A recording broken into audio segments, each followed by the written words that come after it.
சிந்து பைரவி சீரியல்ல இனிய எபிசோட்ல நம்ம சிந்துவும் பைரவியும் சேர்ந்து நம்ம காயத்ரிய அலங்காரம் பண்ணிக்கிட்டு இருக்கிறாங்க. இப்ப மாப்பிள்ளை வீட்ல இருந்து பொண்ணு பார்க்கறதுக்காக வந்துகிட்டு இருக்காங்க இல்லையா? அதே டைம்ல இந்த சிவாவோட அம்மா அவங்க தம்பிய கூப்பிட்டு, இந்த காயத்ரிய நீயே கல்யாணம் பண்ணிக்க.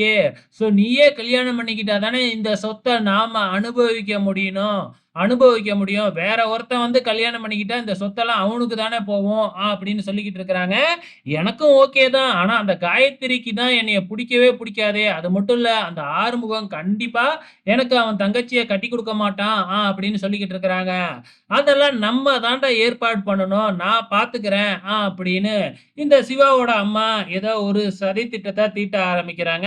இப்ப மாப்பிள்ளை வீட்ல இருந்து பொண்ணு பார்க்கறதுக்காக வந்திருக்காங்க. அவங்க ரொம்ப நல்ல ஃபேமிலியாட்டுக்கு. மாப்பிள்ளை வந்து தமிழ் வாத்தியாரா இருக்கிறாப்ல.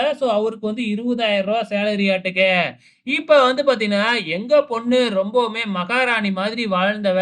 அவ கேட்டதை எல்லாமே நாங்க வாங்கி குடுத்துருக்கோம். உங்களால எப்படி வாங்கி குடுக்க முடியும்? அது மட்டும் இல்ல, உங்க வீடும் வாடகை வீடு அப்படின்னு சொல்லி, மாப்பிள வீட்ட மட்டம் தட்டுற மாதிரி வந்து இவங்க பேச ஆரம்பிக்கிறாங்க, சிவாவோட அம்மா. ஆனா வந்து பாத்தீங்கன்னா, நம்ம அன்னபூரணி வந்து பாத்தீங்கன்னா, இது புடிக்கவே இல்ல.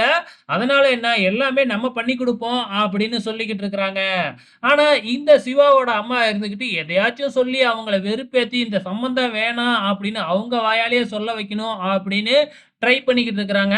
ஆனா, உள்ளார புகுந்த காயத்ரி, "எனக்கு எந்த பிரச்சனையும் இல்ல. எனக்கு இந்த மாப்பிள்ளைய புடிச்சிருக்கு." அப்படின்னு வந்து பாத்தீங்கன்னா, செய்கையாலேயே சொல்லி காமிச்சதுக்கு அப்புறம், அதுக்கப்புறம் எதுவுமே பேச முடியல. "அதுதான் காயத்ரிக்கே புடிச்சிருச்சுல்ல. இதுக்கப்புறம் எதுவும் கேட்கக்கூடாது." அப்படின்னு சொல்லிடுறாங்க. அதுக்கப்புறம் தட்டையும் மாத்திக்கிட்டு, ஒரு வாரத்துல இந்த வாரத்திலேயே வந்து நிச்சயதார்த்தத்த வச்சுக்கலாம் அப்படின்னு பேசி முடிக்கிறாங்க. இதுக்கப்புறம் என்ன நடக்குது அப்படின்னு பார்த்தீங்கன்னா, பைரவி தன்னோட ரூம்ல வந்து மேக்கப் பண்ணிக்கிட்டு இருக்கும்பொழுது, அங்க ஒரு முத்து மாலைய பார்க்குறாங்க. இந்த ஆறுமுகம் தான் நமக்காக வாங்கிட்டு வந்து வச்சிருப்பான் அப்படின்னு சொல்லி அத எடுத்து குப்பை தொட்டியில போட்டுர்றாங்க. அதுக்கப்புறம் கொஞ்ச நேரத்துல நம்ம ஆறுமுகம் வந்து அந்த முத்து மாலைய தேடுறாப்ல. தேடிட்டு பைரவி கிட்ட தான் கேட்குறாங்க. "நீ எதுக்காக எனக்கு முத்து மாலைய வாங்கிக்கிட்டு வந்த?" அப்படின்னு திட்டிக்கிட்டு இருக்கும் பொழுதே, காயத்ரி வந்து, "எங்கண்ணே எனக்காக வாங்கிக்கிட்டு வந்த முத்து மாலை?" அப்படின்னு சொல்லி கேட்க, அப்பதான் நம்ம பைரவிக்கே தெரிய வருது. காயத்ரிக்காக வாங்கிக்கிட்டு வந்திருக்காராட்டுக்கு அப்படின்னு சொல்லி. வெயிட் பண்ணி பார்க்கலாம். அடுத்த வாரம் என்ன நடக்கப் போகுதுன்னு.